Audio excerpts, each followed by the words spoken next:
Hello students, आज का जो टॉपिक है वो जेनेटिक्स के चैप्टर से ही लिया गया है ताकि सारा सिलेबस आपका एक सीक्वेंस के अंदर कवर होता हुआ चले। आप जितने भी वीडियोस हमारी बनाई हुई है उसको एक सीक्वेंस में देखेंगे तभी आपको चीजें ज्यादा क्लियर हो पाएगी, क्योंकि बहुत सारे ऐसे बेसिक कॉन्सेप्ट्स होते हैं जो कि एक दूसरे से इंटरलिंक्ड होते हैं, कनेक्टेड होते हैं। तो आप प्रीवियस वीडियोस को लाइन से लाइन देखेंगे तो आपको सारे टॉपिक वो समझ में आ जाएंगे। तो अभी जो आज का टॉपिक है उसका नाम है थैलेसेमिया। टाइम को बचाने के लिए, ताकि आपको वीडियो में थोड़ा टाइम कम लगे, इसके लिए आज मैंने पहले से इसको थोड़ा सा नोट कर लिया गया है। तो अभी इसको समझेंगे टॉपिक के बारे में, ताकि हमारे एक्सप्लेनेशन में ज्यादा हम समय को दे पाए। तो टॉपिक का नाम है थैलेसेमिया। थैलेसेमिया क्या चीज होती है? तो पहले तो हम इसके नाम का डिस्कशन कर लेते हैं थैलेसेमिया के बारे में। हम सीधे से आते हैं पहले इसके रिजल्ट के बारे में।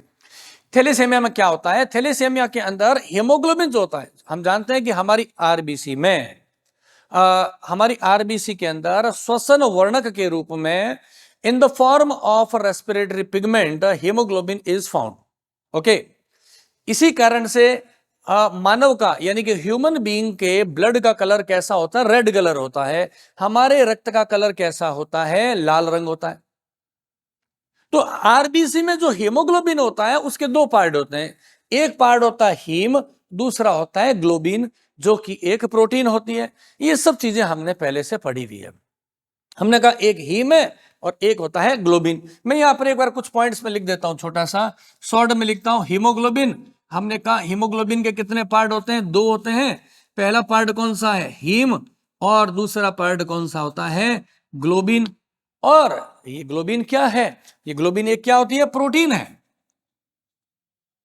ये ग्लोबिन क्या है? एक प्रोटीन है। और एक हीमोग्लोबिन के मॉलिक्यूल में 4 पॉलीपेप्टाइड चेन्स होती है। श्रृंखलाएं पॉलीपेप्टाइड चेन कितनी होती है? 4 होती है, जिसको हम इस तरीके से डिनोट करते हैं, अल्फा, अल्फा डैश, बीटा और बीटा डैश।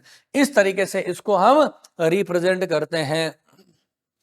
ये जो अल्फा है इसको हम ऐसे भी डिनोट कर सकते हैं, बार ए। इसको हम ऐसे भी डिनोट कर सकते हैं, ए कैप से। और 1 haemoglobin molecule is able to transport 4 molecule of oxygen. ये सब बातें हम फिजियोलॉजी के अंदर पढ़ चुके होते हैं, तो मैं यहां पर इसकी डिटेल में नहीं जाऊंगा, लेकिन आपको आउटलाइन के बारे में पता होना चाहिए कि व्हाट इज द हीमोग्लोबिन। तो हमने ये कहा कि ये जो हीमोग्लोबिन है, जिसको हम क्या बोल रहे हैं? रेस्पिरेटरी पिगमेंट होता है। ये क्या है? रेस्पिरेटरी पिगमेंट है, श्वसन वर्णक होता है। और ये क्या काम करता है? ऑक्सीजन का ट्रांसपोर्टेशन करता है। साथ में हमने ये भी कहा कि जो हीमोग्लोबिन मॉलिक्यूल है, हमने कहा Hb प्लस ऑक्सीजन के साथ में शॉर्ट में मैं लिख रहा हूं, ये क्या करता है? ऑक्सी हीमोग्लोबिन बनाता है, ऑक्सी हीमोग्लोबिन। और इस फॉर्म में क्या होता है? ऑक्सीजन का ट्रांसपोर्टेशन होता है। ये चीजें हमने पढ़ी हुई है। थैलेसेमिया के रोग में सिम्टम के रूप में कहें तो रोगी को थकान ज्यादा होती है, क्योंकि ऑक्सीजन का ट्रांसपोर्टेशन कम हो जाता है। थैलेसेमिया के रोगी में ऑक्सीजन का ट्रांसपोर्टेशन क्या हो रहा है? कम हो रहा है। हमने कहा कम क्यों हो रहा है? क्योंकि ये जो हीमोग्लोबिन है थैलेसेमिया के रोग के अंदर असामान्य हो जाता है, इसकी एफिशिएंसी घट जाती है।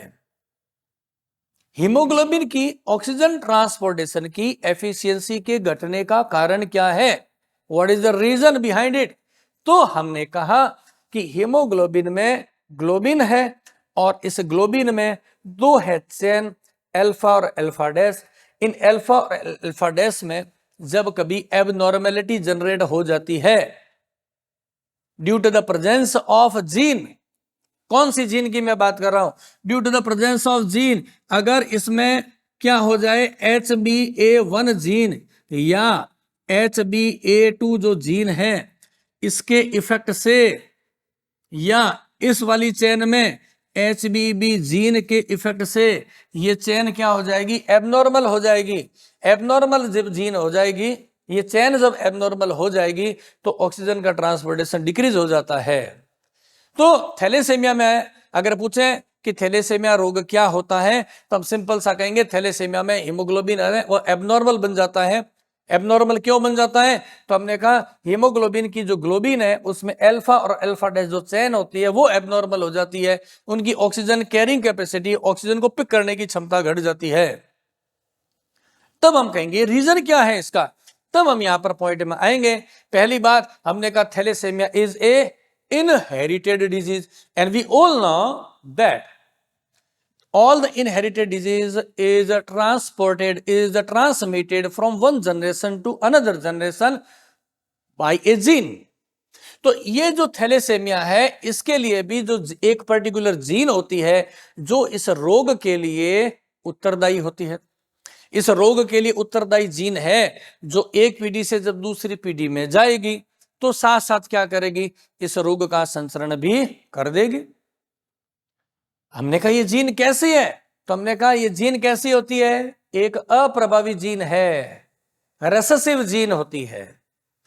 अब रेसेसिव जीन क्या होती है, ये हमने पहले से ही बताया कि जीन दो टाइप की होती है, एक होती है प्रभावी और दूसरी होती है अप्रभावी जीन।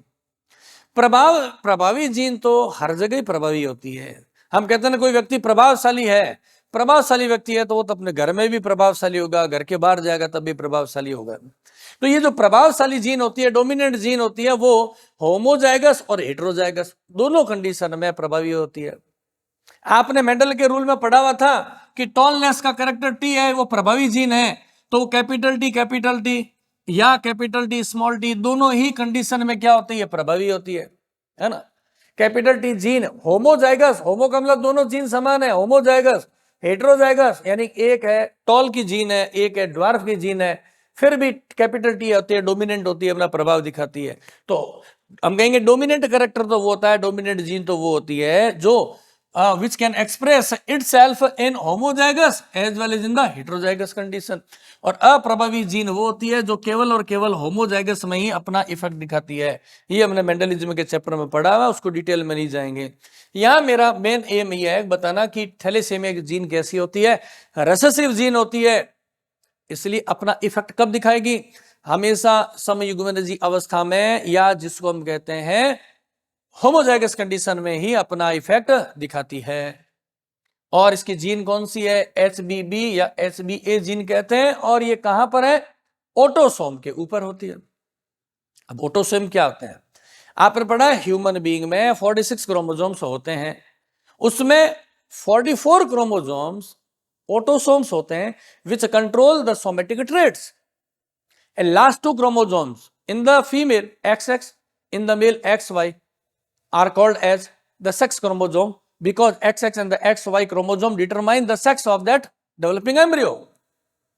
तो ये जो ऑटोसोम क्रोमोसोम है उसके ऊपर ये जीन होती है जो कि एक रेसेसिव होती है, और ये क्रोमोसोम नंबर 11 के ऊपर उपस्थित होती है। तो ये भी छोटे क्वेश्चन में पूछ लेते हैं कि थैलेसेमिया की जो जीन होती है वो कहां होती है, हम कहते हैं gene responsible for the thalassaemia disease is present over the chromosome number 11 and 11 number chromosome is an autosome। Her point से एक मल्टीपल चॉइस क्वेश्चन बनता है, इसलिए ध्यान से सुनना है। फिर हमने कहा which kind of the problem is created in the thalassemia disease, then we can say the abnormal hemoglobin produced। जब हीमोग्लोबिन एबनॉर्मल बनेगा थैलेसेमिया बीमारी में, जब हीमोग्लोबिन एबनॉर्मल बनेगा by the presence of HBA और HBB gene, that hemoglobin is inefficient to transport abundant of oxygen required for the proper physiological activities। तो इससे क्या होगा, हीमोग्लोबिन के ऑक्सीजन की ट्रांसपोर्टेशन की क्षमता प्रभावित हो जाती है। फिर शॉर्ट क्वेश्चन और बन सकता है, how many types of thalassaemia disease, then we can say the thalassaemia बीमारी 2 प्रकार की होती है। ये 2 प्रकार 2 टाइप्स का कहां से आया, तो हमने कहा हीमोग्लोबिन की ग्लोबिन में अल्फा चेन 2 टाइप की होती है, अल्फा चेन 2 टाइप की होती है, एक ये फर्स्ट वाली अल्फा, दूसरी अल्फा डैश, ठीक है ना। तो इसी आधार पे ये 2 बनाए गए हैं थैलेसेमिया। इसको हम बोल सकते हैं बार ए थैलेसेमिया और कैप ए थैलेसेमिया। अगर हीमोग्लोबिन की फर्स्ट जो अल्फा चेन है उसमें एबनॉर्मेलिटी आ जाती है तो इसे बोलते हैं बार ए थैलेसेमिया, और अगर सेकंड वाली अल्फा जो अल्फा डैश चेन है, जो पॉलीपेप्टाइड चेन है, उसमें एबनॉर्मेलिटी जनरेट होगी तो हम बोलेंगे कैप ए थैलेसेमिया बोलते हैं। फिर और पूछा जा सकता है what is the difference, which genes are responsible for both disease, then we can say the HbA1 and HbA2 genes are responsible for the thalassemia, such first kind of thalassemia, और HBB gene होती है वो A cap thalassaemia के लिए responsible होती है। अगर हम सिम्टम की बात करते हैं तो हम ये कहेंगे कि जो रोगी है, थैलेसेमिया का जो रोगी है, उसमें नंबर ऑफ आरबीसी डिक्रीज होने लग जाएगी। नंबर ऑफ आरबीसी, लाल रक्त कणिकाओं की संख्या घटने लग जाएगी, तथा रेड ब्लड कार्पल्स जो आरबीसी है उसका जीवन काल भी छोटा हो जाएगा। जब आरबीसी कम बन रही है और आरबीसी का लाइफ स्पैन कम हो जाएगा तो स्किन में येलोनेस आने लग जाती है, त्वचा में पीलापन आने लगता है। त्वचा में पीलापन आने का कारण क्या हुआ? हमने कहा कि जब आरबीसी का जीवन काल कम है तो आरबीसी जल्दी डेड होने लग जाएगी। ध्यान से सुनिएगा, हमने कहा आरबीसी का जीवन काल कम हो जाएगा तो आरबीसी जल्दी डेड होने लग जाएगी। और आरबीसी डेड कहां होती है? आरबीसी जब अपना जीवन काल पूरा कर लेती है तो डेड कहां होती है? स्प्लीन में, जिसको हम तिल्ली बोलते हैं, है ना। आरबीसी का जीवन काल पूरा होता है तो आरबीसी कहां डेड होती है? स्प्लीन में, नाम अभी आ जाएगा। और जब स्प्लीन को हम बोलते हैं ग्रेवयार्ड ऑफ आरबीसी, आरबीसी का कब्रिस्तान बोलते हैं। कब्रिस्तान, कोई व्यक्ति मर जाता है तो उसको ग्रेवयार्ड में दफन कर देते हैं, ब्यूरिड कर देते हैं। तो आरबीसी अपना जीवन काल पूरा करने के बाद में स्प्लीन में जाके डेड हो जाती है। यही रीजन है कि थैलेसेमिया का जो पेशेंट होता है उसके स्प्लीन का साइज बढ़ जाता है, एनलार्जमेंट ऑफ द स्प्लीन, क्योंकि स्प्लीन का वर्क बढ़ गया ना। जब आरबीसी का जीवन काल कम हो गया, आरबीसी कम समय में मरने लग जाएगी तो स्पीड बढ़ जाएगी, आरबीसी की डेथ की स्पीड बढ़ जाएगी, मोर्टेलिटी रेट बढ़ जाएगी, स्प्लीन का फंक्शन बढ़ जाएगा। तो क्या होगा? स्प्लीन का साइज बढ़ जाएगा, स्प्लीन इनलार्ज हो जाएगी और नंबर ऑफ आरबीसी भी डिक्रीज होने लग जाएगी। इन दोनों का इफेक्ट क्या आया कि रोगी है उसकी त्वचा का रंग कैसा रह गया? पीलापन रह गया। अब कोई आपको ये पूछ ले कि थैलेसेमिया का डायग्नोसिस कैसे करें, निदान कैसे करें, किसी व्यक्ति के अंदर अगर थैलेसेमिया है उसकी पहचान कैसे करें? तो सिंपल सी बात, हीमोग्लोबिन का एस्टिमेशन कराएंगे तो कम आएगा, आरबीसी का नंबर काउंट कराएंगे, टोटल आरबीसी काउंटिंग है तब भी कम आएगा। तो ऐसे हम डायग्नोसिस करा सकते हैं। जब स्प्लीन का साइज बढ़ जाएगा, एनलार्ज हो गई है स्प्लीन है, तब भी क्या होगा? आपको पता चल जाएगा थैलेसेमिया की डिजीज हो गई है। तो आप जब किसी भी विषय को पढ़ते हो तो इंपॉर्टेंट ये होता है उनके टॉपिक्स के रीजन को इंटरकनेक्टेड करें। तो यहां हमने थैलेसेमिया मैंने क्या बताया? सबसे पहला पॉइंट बताया इनहेरिटेड डिजीज है, तो हमने कहा एक जनरेशन से दूसरे जनरेशन में जीन से जाएगी। तो अगला क्वेश्चन जुड़ गया इसके साथ, फिर कौन सी जीन रेस्पॉन्सिबल है? तो हमने कहा एचबी और एचबीबी जीन है, रेस्पॉन्सिबल है। अब अगर जीन है तो कौन से क्रोमोजोम पर है? आप थोड़ा सोचिए, कहेंगे क्रोमोजोम नंबर 11 पे। अब क्रोमोजोम नंबर 11 कौन सा है? तो हमने कहा क्रोमोजोम नंबर 11 होता है वो ऑटोसोम होता है, ठीक है ना। तो कहने की बात है जब चीजों को आप टेक्निकली कनेक्ट करेंगे, फिर हमने कहा HbA जीन, HbA1 और HbA2 और HbB का काम क्या है? तो हम कहेंगे HbA जो जीन होती है वो डिफेक्ट जनरेट किसमें करती है? अल्फा थैलेसेमिया के लिए। HbB जीन किसके लिए रेस्पॉन्सिबल होती है? ए कैप थैलेसेमिया के लिए रेस्पॉन्सिबल होती है। फिर हमने कहा ये जीन क्या करती है? तो हमने कहा एबनॉर्मल हीमोग्लोबिन बनाती है। उससे क्या होगा? आरबीसी की डेथ होने लग जाएगी। आरबीसी की डेथ होगी, आरबीसी का नंबर घटेगा तो स्किन का कलर पीला हो जाएगा, और आरबीसी जब घटेगी, जब मोर्टेलिटी बढ़ जाएगी तो कहां जाके मरेगी? स्प्लीन में। इसलिए स्प्लीन का वर्क बढ़ गया तो स्प्लीन का साइज बढ़ गया, एनलार्जमेंट हो गया। तो डायग्नोसिस कैसे करेंगे? तो ये जब आरबीसी का नंबर ही तो डिक्रीज हो रहा है तो हम नंबर ऑफ ब्लड सेल्स को काउंटिंग कराएंगे तो पता चल जाएगा थैलेसेमिया के बारे में। तो इस तरीके से साइंस के अंदर जितने भी टॉपिक्स होते हैं और कॉन्सेप्ट को आपस में इंटरकनेक्टेड करेंगे तो आपको ब्रॉड सेंस में चीजें याद रहेगी, अदरवाइज आप भूल जाएंगे, ब्रॉड लर्निंग से भूल जाएंगे। एग्जैक्टली हम कहेंगे तो थैलेसेमिया के बारे में जब आपको शॉर्ट नोट्स में पूछा जाए, शॉर्ट नोट के लिए अंदर write a short note on the thalassaemia, आपको कुछ एक्स्ट्रा एक्सप्लेन नहीं करना है, जो बोर्ड पे लिखा है उन्हीं चीजों को पॉइंट टू पॉइंट लिखेंगे और उसको डिटेल में आप एक्सप्लेन कर देंगे, आपके मार्क्स अच्छे आएंगे। और अगर ऑब्जेक्टिव क्वेश्चंस की बात करें मल्टीपल चॉइस क्वेश्चन में, हर पर्टिकुलर पॉइंट से क्या होंगे, मल्टीपल चॉइस क्वेश्चंस निकलेंगे।